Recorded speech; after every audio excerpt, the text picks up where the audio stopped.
Today, we're going to be talking about probably the number one thing that causes men to doubt themselves, to not trust their own intuition, and ultimately to cut off their own balls and hand them to the person that they love. We're talking about codependence. And if you haven't already, be sure to subscribe so that you don't miss any follow-up series for this, as well as give me your feedback, comment on this episode or any others with whatever platform that you happen to be listening to. But without further ado, let's talk about identifying codependence and then how to detangle it and disrupt it for you to be able to find your strength. Men, we are not simple, chest-thumping, rock-smashing, fire-starting barbarians. We have depth. We intensely feel. We are scared, yet brave. We love to have fun. We're imperfect and make mistakes. We're compassionate and loving. We are multifaceted. Let's explore the reality of masculinity together. All right, we are going to be diving into this topic. No fluff, straight to the point, and we're just going to get started.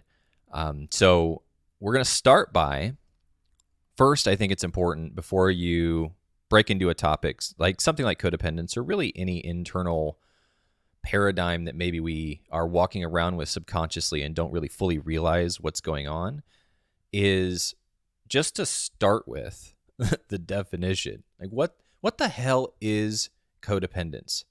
It's really hard to see or find or identify where it shows up in your life if you don't know exactly what it is.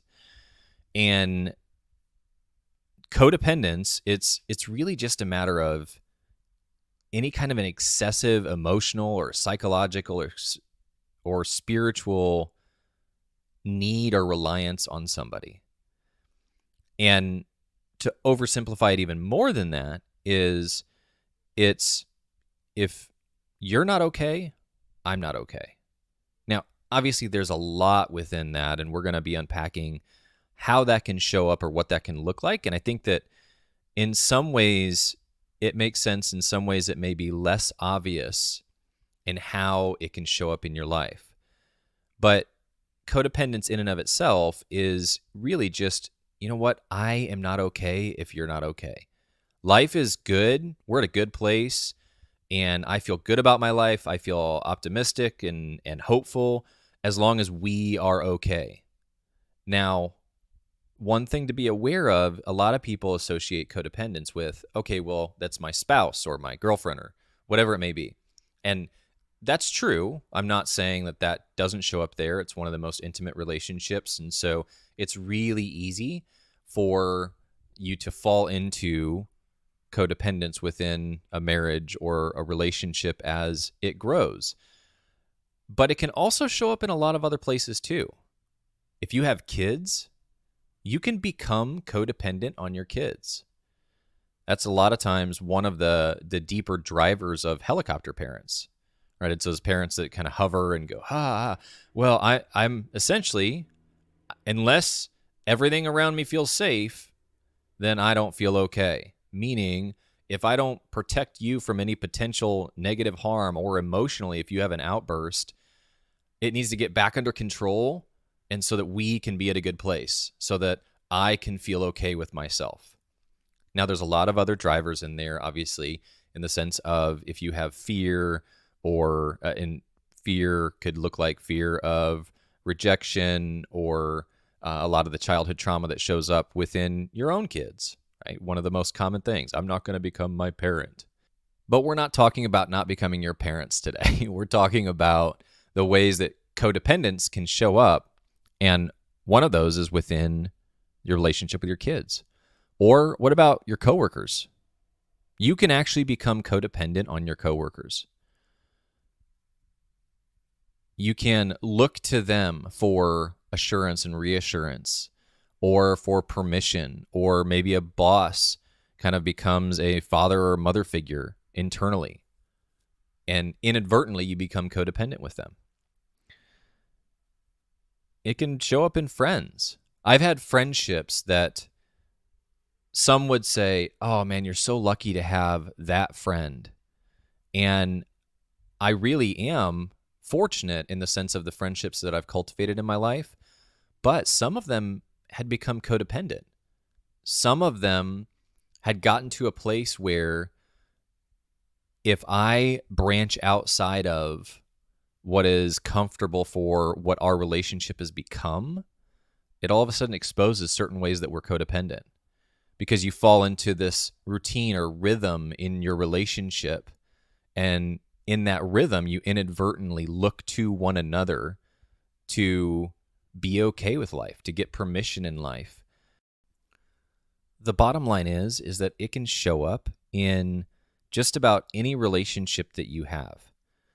And when it does, when it becomes an intricate part of your relationship or your internal dynamic within that relationship, that's when it gets really messy, because that's when you fall into not trusting yourself or feeling the need to run everything by them, or they inadvertently become your source for strength or for hope or your guidance.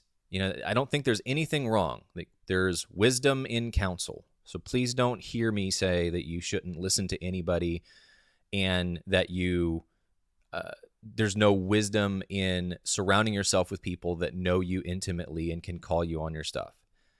If you've listened to more than one of my episodes, then you know that that's not what I'm saying. I'm a huge proponent on building community.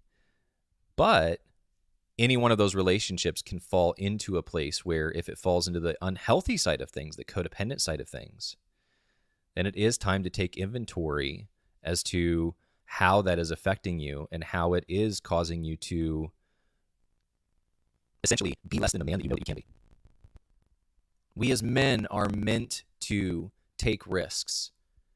If you are not taking risks in any area of your life, you slowly feel emasculated because it's an intricate part of who you are. To grow and develop and continue to expand who you are as a person, as well as your legacy, as what you're leaving behind. And if you're codependent with somebody and all of a sudden everything, now when I say everything, I mean everything has to be run by them, what you're doing is you're removing the ability to hear the deep inner voice, to trust that inner voice, to trust that inner king that lies within you. You remove the intimate relationship with God that we all need at the times that we're at the end of ourselves. And essentially that other person, that spouse, that partner, that girlfriend, fiance, they become your God. Not in every area. I'm not saying that you are a puppet that needs them to pull on a string for you to have permission to do anything. I'm talking about subconsciously, you begin to drive everything by them. You run everything by them. And if they're not okay with it, like maybe you have this great idea, or you really feel like you should move in a certain direction in life. And if they question it, then all of a sudden you question it.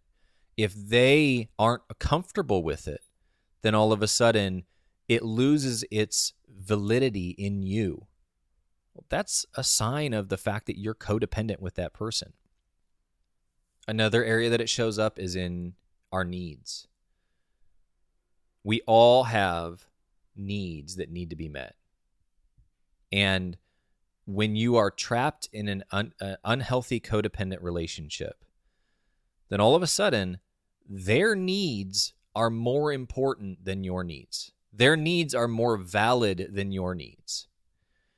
And if you are a 2 on the Enneagram, type 2s can easily fall into this, where as a helper, as someone who you're hardwired to be supportive, all of a sudden it feels counterintuitive or against the grain of who you are as a person to say, you know what, I need time away. I need to just be alone. I need to be able to exercise. I have these needs that I need to express, and they're valid. right? You devalidate your needs at the expense of trying to be a good person, trying to love your significant other well. And if there are times where you need to set yourself, your ego aside and serve and love and help that other person. I'm not saying to not do that. But if the cornerstone of your relationship is built on their needs are more valid or more important than yours, then you're in a codependent relationship. And sometimes it's really hard to even see that for what it is, because they can be inadvertently gaslighting you. And I know gaslighting is often associated with men abusing women, but it goes the other way around. If your needs are slowly devalidated in a relationship, that other person is gaslighting you. And so it's really hard to validate your needs when slowly over time, more and more simple requests seem inconvenient, or there's an explosive response in reaction to you expressing your own needs. And so what do? You slowly just begin to shut down. You slowly begin to be quiet. You slowly begin to walk on eggshells. And the goal of breaking out of a codependent relationship is not to become an asshole at all. It's actually the opposite. It's to be able to be grounded and strong and let the other person react in whatever that looks like. But you are anchored in your emotions. You're not reactionary. You're not trying to appease them. And so you're actually okay if they're not okay. You are going to be okay if they're not okay.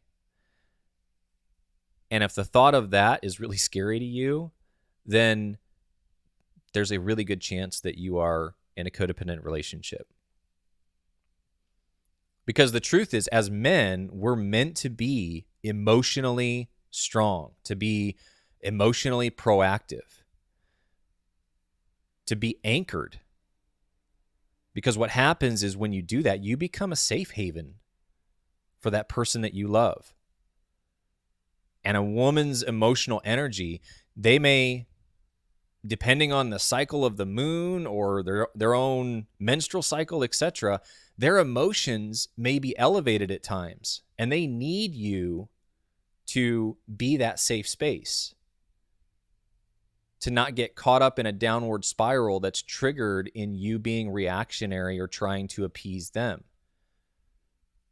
You know, I had a client where he was talking about how learning how to take control of himself rather than trying to essentially control her. This is all out of love, but what he found himself doing was, I'm trying to control her by quote unquote loving her, because when she becomes emotionally volatile, then I'm not okay until we are okay. So I have to figure out what do we have to do? What do we need to talk about it? Do we need to have makeup sex? Do I need to buy you a gift? What needs to happen here so that we can get back to a happy place? And learning how to turn that response, that knee-jerk reaction response, that reactionary response inward and go, okay, I'm going to actually control me instead of trying to control her. I'm going to look at why is it so scary for me if she's not okay? And you begin to take personal responsibility and ownership. What you're doing is you may not be giving her what she needs in that moment or what she thinks she needs in that moment, but really she's going to respond to, well, I don't feel controlled. He's not taking the bait in the sense of pulling us into this familiar place, and it's fundamentally changing. And it may be what I want, but it's also really scary. And so it may expose, if you've been in a codependent relationship, not reacting will expose these areas that they will likely be triggered in. And if they're not in the same place as in the sense of wanting to work on changing a codependent relationship, there's a really good chance that they are going to become even more emotionally animated. Because essentially what they're doing is like, wait, hold on. I'm used to flipping out, letting that dictate how we are, getting that warped love in response to my freak out. And from that, then I find love. And if all of a sudden you're not responding, you're not being reactionary, you're not doing what we've become accustomed to, that's actually really scary because it's unfamiliar. And so what am I going to do as the codependent person? I'm going to become even more animated. I'm going to metaphorically kick and scream to try to get your attention even more. And so that's why as a man, you need to be anchored in your emotions, anchored in your strength. Because let's be honest, guys, most of us are not okay with the discomfort of growth compared to what women's ability to be okay with discomfort is. Like they're okay to give you the silent treatment or to give you the cold shoulder and to sit in that tension. This doesn't become an arm wrestling game between the two of you, but sometimes you need to be man enough to sit in that tension, to actually rise above that tension and not be reactionary, but be emotionally anchored. And it's really hard to do when you're stuck in a codependent relationship. It's really hard to do when you're trapped in that cycle. Probably one of the best books I've ever read in this whole topic and on not only how to identify it, but also how to unravel it is a book called Codependent No More by Melody Beattie, Beatie, or Ttie. I'm sure I'm saying the last name wrong, but that is probably the best source I could give you on how do you just disrupt all of this. Or you might be thinking, you know what, Josh, I feel like I have some codependence, but I'm actually not sure. Well, reading this book, it is really exposing if you do. But if you don't want to get the book, I think an important thing you can do as far as self-inventory is just begin to ask yourself, whose voice has more authority in my life than my voice? Who do I rely on from a guidepost in the sense of where I'm going in life more than I rely on me? Again, I'm all for mentors challenging you, and I'm all for community who is around you. But as a starting point, if there are individuals that actually trump your inner voice, your inner guidance, that should be an indicator of where codependence may lie. I love my friends, but none of them are going to have a louder voice than my own inner voice when it comes to my life. You know, maybe a different way of thinking about it is, who am I terrified to live without? And you may say, Josh, well, I'm married. I don't want to not live with my, I would be devastated. This is just an internal exercise of going, who am I really genuinely afraid of losing? I'll never forget towards the end of my marriage because I was totally wrapped up in codependence. And in that, I was a complete victim in a lot of ways. And I'll never forget when I said to my ex, I'm no longer going to let the fear of losing you be the driving force for pursuing you.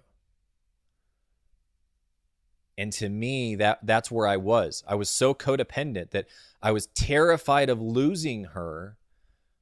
And that was actually my fuel.